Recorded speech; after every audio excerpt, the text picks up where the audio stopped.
Hey everyone, I am joined by Lexi Morgan, animation producer, production, and operations manager as well. Lexi has years of experience in production, from being a camera operator to social media manager and even photographer, to even running live events and managing motion design projects at agencies. One of the unique values that Lexi brings to the table is her experience in some of the most important aspects of design, agency life, and so forth, the production pipeline. From project management to knowing how to place the right designers in the right places for success, Lexi brings expertise not just as a creative, but an execution strategist. Lexi, thank you so much for joining me. Yeah, thanks for having me. Excited to be here. Awesome. So I got to know, I'm looking at your LinkedIn, I'm seeing all this experience and a lot of overlapping experience as well. I would love to know the journey. Can you tell me a little bit about the career journey? Yeah, my career really started out in high school. I got my very first job as a theater technician. And then I also got a job working as a camera operator, operating the cameras for live streams of sports. I fell in love with that work. And I was also very interested in having my own YouTube channel. That's not something that I really do anymore, but it was something that I really enjoyed. And I found that I really loved building those skill sets of having my hands on a camera and working with other people to help produce work. It led to me running an international collaboration channel as a 14-year-old, and I quit that probably around the time I was 18. But I was able to build a lot of the skills that you need for producing and for managing a team and working with other people, as well as producing video content. So I went from that to then I went to school for video production and project management. And then from there, I wound up working at a small local studio.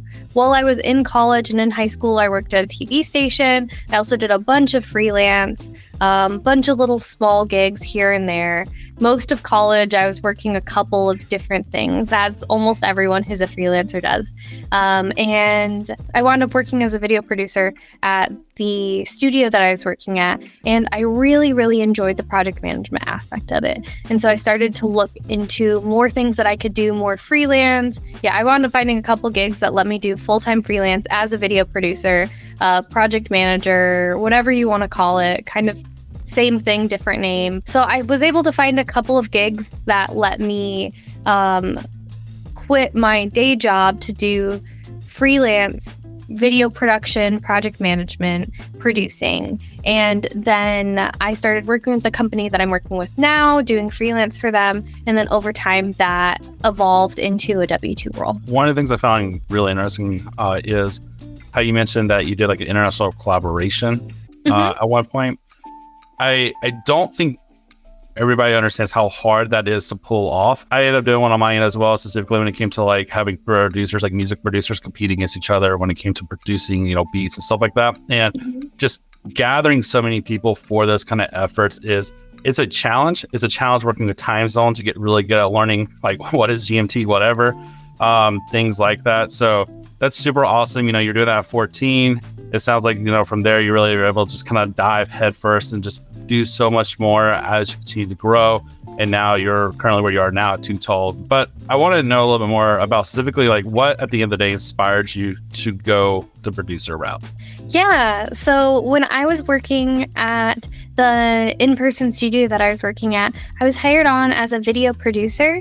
And that was really using a lot of the skills that I'd already had and that I'd already built up. Working at the TV station, I built a lot of organizational skills, scheduling, editing, managing a team, working with different people, having to know budget. And those translated really, really well to producing. Video production was kind of just something that I always knew that I wanted to do. And I always sort of fell into the route of being the person that was organizing. When I was in school, when I was in college, when I was working on things on my own, like 48-Hour Film Fest, I tended to be the person who just came in and was like, okay, I'm going to make this happen. So that translated really well to producing. there are a lot of organizational things that need to be put into place that most people just don't want to do. Most people don't want to think about where we're going to go film. They don't want to think about how much things are going to cost. They don't want to have to be the one following up to make sure that things are happening. And those skills translate really, really well to being a producer. And, you know, the producer title is different depending on where you're working. Some people, if you're just making video content, you're going to be called a video producer. Some people are only called a producer when they're top of the organization and, you know, they're overseeing 8 project coordinators who are then overseeing projects. So I've mostly worked at smaller places where that producer role was put onto people a lot sooner. One of the things I really find interesting is, like you mentioned, producer is it can be such an ambiguous term depending on where you go. It has a lot of hats underneath it at times. And I think there's a lot of value in that. I don't think a lot of people always understand the amount of work that goes into really any kind of producer role, specifically the more hats you have kind of deal. Right now you're working as a lead producer, and I would love to know a little bit about, you know, what do you think at the end of the day the benefits are of having a producer on the team? So I actually oversee all of the production aspects over at Too Tall right now. And so I'm involved in kind of everything. Client comms from the start, I'm involved. I talk with our clients. I help put together our budgets. I oversee those budgets when we're doing projects. And then I really oversee the creative as well. Obviously, I'm not creative director on any of these projects, but I'm the one who's there taking notes, making sure that what the client's vision is, we can help make happen. I think that the real benefit of having a producer is when you're working on any project, the best thing that you can do is put the right people in the right places. So as a producer, I'm looking at a project and I know, hey, I've got audio I need done. Maybe I need a voiceover done. Maybe I need illustration done. Maybe I need animation. Maybe I need motion graphics. Maybe I need somebody to actually go out and film something. And it's my job to really try and figure out who's going to be the best person to put into place there. That is also very true for a project manager. It doesn't make sense for me to go and do a bunch of work on something that I'm not very good at and I'm not very efficient at. And so a lot of the times it doesn't make sense once companies get, big enough to be able to afford a project manager. It doesn't make sense to have a creative director doing the things that a project manager can do more efficiently, because the creative director should be focusing on the things that they are good at and that only they can do. So having a project manager really helps put people in the right places to do the work that they're best at, to lead to the best end product, or at least the product that aligns closest with whatever the goals are. Absolutely. And I think, the language we're using is very interesting in the sense that producer and project manager can be very homogenous. You can see the terms swapped around at different agencies, companies, and so forth. It's interesting. And I'm not going to quite paint the picture of the idea of it's like you're the puppet master, essentially. That's not what you are, but you're core to the success of so many different projects. And it's like you're an unspoken hero in a way, where I think a lot of times, we see design work and we're like, that's an awesome animation, huge shouts to designers and animators that are on that. But you got to look at it too in regards to the back end of things, where it's like someone had to sit down and find the right people to put in the right places to even execute it. They had to figure out the timelines. They had to connect all the pieces and the dots and everything. And that's a huge value for what you bring to the table. And so I would love to know a little bit about the sourcing aspect of it. How do you find those right people? Yeah. So the first thing that I really do is look at the project as a whole. It's a combination of knowing what the budget's going to be like, what the client themselves is like. And obviously that's different I do want to say that things are very different in like the TV entertainment production world than the world that I'm in. I'm in more of the corporate space. The animations that we do at the company I work at are mostly focused around sports, but it still is client facing, still is a little bit corporate.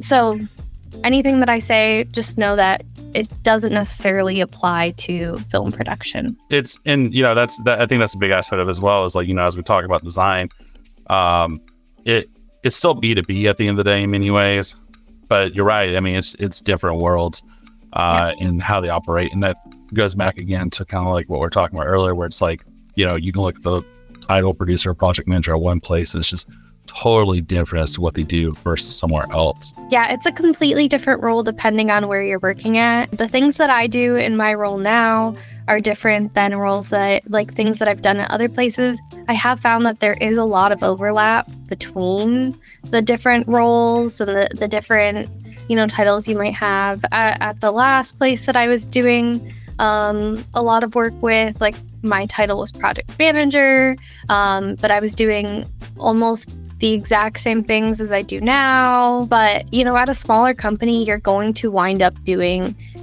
more than just what your role might be on paper, or you expand what on paper that role is. So let's kind of boomerang back a little bit. And I would like to talk a little bit more about sourcing talent. Oh, yeah. And again, like, what is your strategy behind that? Do you have a system that you're like, hey, this is my system. This is how I know I'm going to get the right people, things like that. Yeah.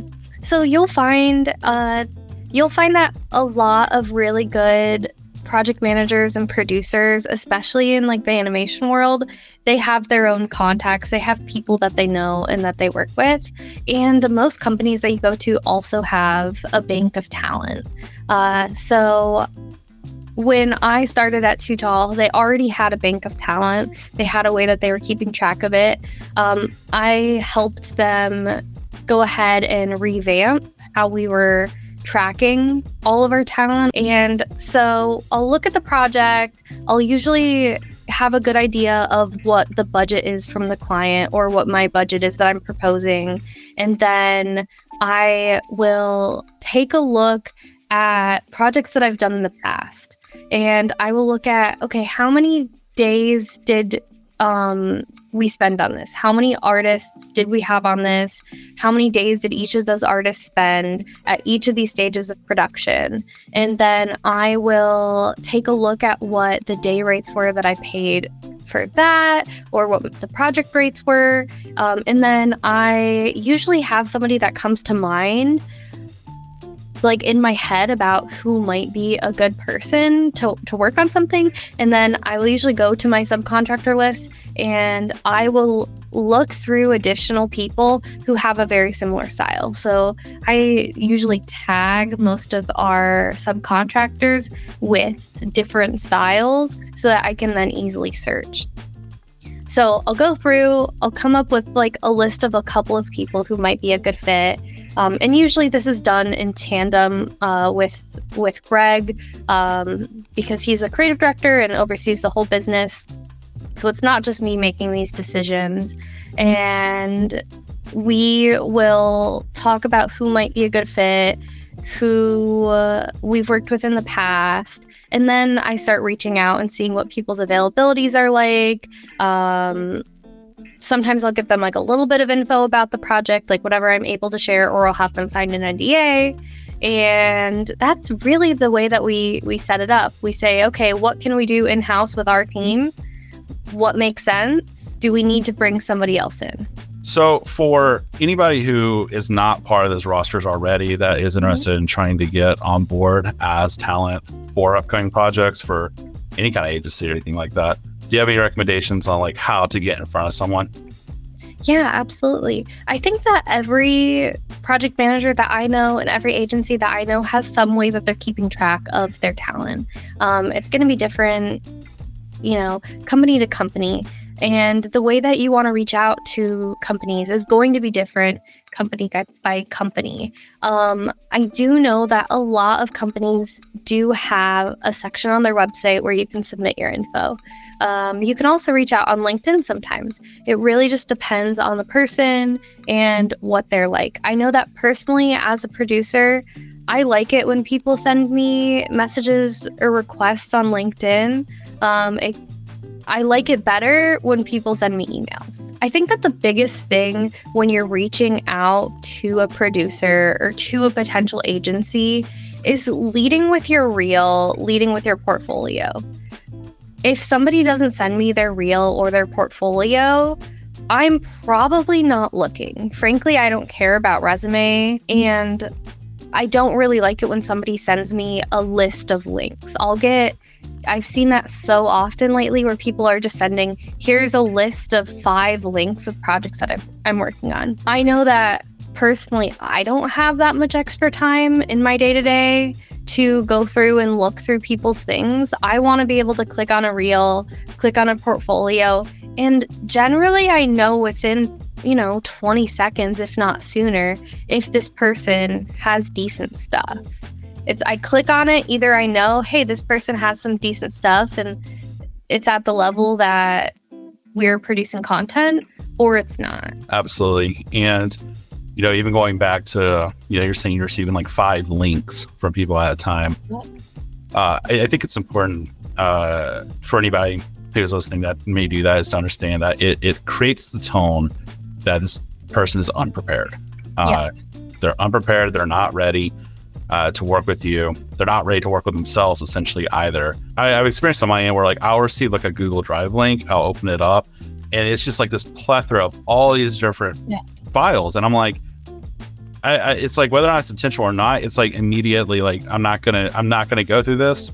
If I do, then now I'm taking the chance of clicking one of your worst projects because you chose not to curate yourself, and I'm gonna get a bad impression of you. And so I think that's interesting because just don't do it.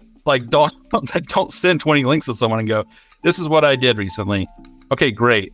Like you said, Lexi, we don't have time to review 20 links. We don't have time to review 5 and, go scavenger hunting around for their projects, what works. When you're looking at reels, what is kind of your go-to? What do you look for in the reel that communicates to you this is going to be a person that's worth talking to? Yeah, one thing that's really big for me at the role that I'm in and the types of people that I'm hiring is I'm really looking for people that are specialized. I am looking for somebody who is, I do this thing and I do this thing well. I do get a lot of reels where they're very generalized and everything is just okay. It's they know how to do this and they know how to do this and they know how to do this. So I'm getting a lot of reels that are very generalized. The skill level just isn't really that exceptional on anything in particular, or there might be one thing that they're very clearly very good at, but it's muddled down by all of these things that they're fine at.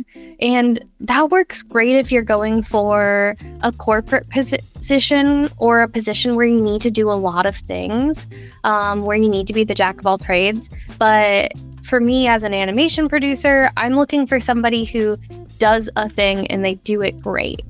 We hire people because we don't have the skill set, or because we need an extra hand on something that we're also really good at. So if you're a storyboard artist, I want to see your storyboard stuff. I want to see your really strong storyboard stuff. If you're an illustrator, I want to see your really strong illustrations. If you're a motion graphics designer, I just want to see your motion graphics stuff. I don't want to see live action footage. I don't want to see your 3D stuff that you've been fiddling with but haven't mastered yet. And, even bandwagoning off of that, it's also a case too where it's important to remember when creating a reel that the person on the other end who's looking at it may not literally live in After Effects every single day. They may not see what you're doing and go, I can see that you had the drop shadows in certain place that led to this, and now it's specifically cool because they did this in scripting or whatever, or with expressions. And you got to remember that at the end of the day, you're pitching to a client. Subcontractors, freelancers should come to you. You, for them, are the client. They have to be able to talk in very general ways while also communicating the value they're bringing to the table. Yeah, and honestly, I'm okay with getting some more, like if somebody reaches out to me and they have a style very similar to ours, if they're doing it well, I'm so happy to see that. Because sometimes we need an extra hand. Sometimes somebody's sick. Sometimes, but I think it's really just about catering to your audience, having a good idea about who it is that you are reaching out to propose to, and knowing that there is a really big difference between applying for an in-house corporate position versus applying to an animation firm versus applying to, a studio that shoots live action. It's about knowing who is going to be hiring you and catering your reel to that. I do have to ask, what are some of your favorite tools that you use for organization, sourcing, or anything like that? Probably my most used tool, and this is maybe not the best project manager thing, is just Google Sheets. Everybody knows how Google Sheets works. So I do have a whole ClickUp ecosystem set up for this company. I've helped a couple of other teams and companies set up things on ClickUp, on Notion, on Monday. But frankly, I feel like I always go back to Google Sheets, especially on smaller projects or sometimes even bigger projects where we have a bunch of people coming in. I really think when it comes to project management, producing, the biggest goal is just clear communication and easy understanding for everyone. So sometimes going back to making a Google Sheet can set it up so that people know where things are. I love that, because maybe someone's expecting to hear like, oh, it's like a super custom Airtable setup and things, but you're right. Google Sheets just have a really good default. I find myself going to it a lot as well. You can create, it's not quite as like, I think in depth as like Excel's table stuff is, but it gets the job done for the most part. And I love the fact that I can have checkboxes. That's great. I love that. My favorite project management software is probably ClickUp. I really like how much you can do in there. I tell people that anything you want to do for a project management software, you can do good enough in ClickUp. I don't think it does anything perfectly, but it does everything good enough. And for me, that's enough for me. And it's simple enough that I can explain it to my team and have them in there and not be confused. And when we bring new people in for a project, if we need them in there, usually it's easy enough to understand that they can get in. I think Monday is pretty similar. I don't like Basecamp. I don't really like Notion. It's fine. And then I really don't like Trello. Don't like Trello. That's a spicy take with Basecamp and Notion. I got to dive in a little bit. Why no Notion? Why no Basecamp? I just don't like the UI of Notion. And I don't like the linking. Like, I've done a couple of projects in there, and I just wasn't able to get it to work for me in the way that I wanted it to. And Basecamp, I just feel like it's so hard to easily link things. It's like the projects that I'm working on usually have like a string of deliverables. And so the layouts have always just made it confusing. I just mean, like, I'll use them. If there's a project and it needs to happen in Basecamp or Notion, or like our clients using it, I'll use them. I'll get in there, I'll use it. I just wouldn't choose to. That could be fair. It's spicy on my end because we use Basecamp on our end with the agency I'm with, and so with the card table they introduced recently, I love it a lot more. Like, it's way more usable. My general opinion about project management software in general is it doesn't matter what you use. It's really just about making sure that it works for your team. Most people can make almost anything work for their team as long as there's communication with the team about what that software needs to serve. Except for Trello. I mean, you can make Trello work. I've made Trello work. I just didn't like it. That's fair. Let's pivot a little bit. And I'd love to know specifically Too Tall, what's kind of like your favorite project you've worked on there? Man, that one's tough. Most of my projects I like. Most of my projects I really love and enjoy. I feel like I'm very lucky. Most people don't get to talk about really enjoying their job. Almost every project that we work on gets to be so creative, and being the producer for these projects, I'm in all the creative calls. I'm in the creative calls with the client. I'm in the creative calls with my team. And I feel like I just get to exercise these creative parts of my brain that I wouldn't get to at a different agency or a different role. And so really, I love most everything I work on. I think my favorite project this last year is this project that we did with the University of Virginia. We actually won a Clio award for it, which was really cool. But part of what made this project so fun is it was a 6-part project where we had 6 videos, and all 6 of them had the same first 50 seconds, and then the last 10 seconds swapped out and had a different matchup. And that one was so fun because we got to have a different monster kind of like rendition of the opponent's team mascot every week. And it was really fun seeing what the team was coming up with for these battles and seeing them come together. And we also got to bring in a couple of extra people, and they were just a lot of fun to work with. So I think that was my favorite project this year, and it was very successful too, which was always fun. It's always a lot of fun when a project that you put a lot of time and work into gets really great fan reception and just really great reception overall. Just to get more clarity around that project, what was kind of like the first half? Because I know you mentioned the last time you're swapping out with different monsters. Yeah. What is the whole video concept? Yeah, so the entire video is basically a hype video that plays before their home games. The first chunk of the video is really this setup through a poem about their mascot, the Cavalier. It's, hey, like the Cavaliers suiting up to go into battle. And it's really just meant to hype up the fans in the stadium, draw their eyes to the screen. And then that last chunk is the actual battle. And then the final chunk would play, it's more like a sandwich actually. So the first chunk is the Cavalier, their mascot, is suiting up for battle. And then the swappable part was the battle. And then the final part that played every week was we won the battle.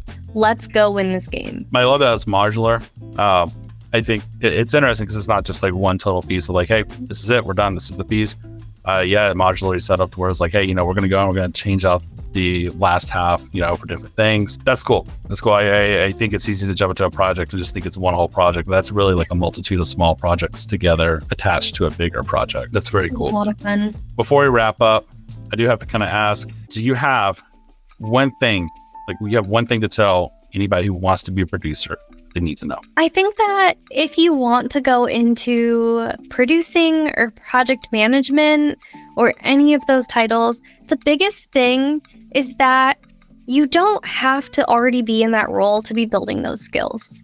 The skills that I use every day in my job now as a producer are skills that I've been building since I was young. Things like communication, things like time management, things like budgeting, things like using Excel or Google Sheets. So start finding ways that you can implement the skills that would be needed for organization and try and build those into the role that you're doing now. Awesome. Well, there you go. You heard it first from Lexi. If you're getting into being a producer, then just know, like she said, you don't have to just know everything. It's okay to learn as you go and figure it out and so forth. And that is why Lexi is a fantastic and lead producer. All right, everybody, that was Lexi Morgan. Again, a fantastic lead producer currently with Too Tall. And make sure to find her on LinkedIn at So I'm going to spell that out, Morgaale. As well, check out Tootall at tootall.tv. Lexi, thank you so much for taking the time to do this interview. Yeah, thank you, Grant.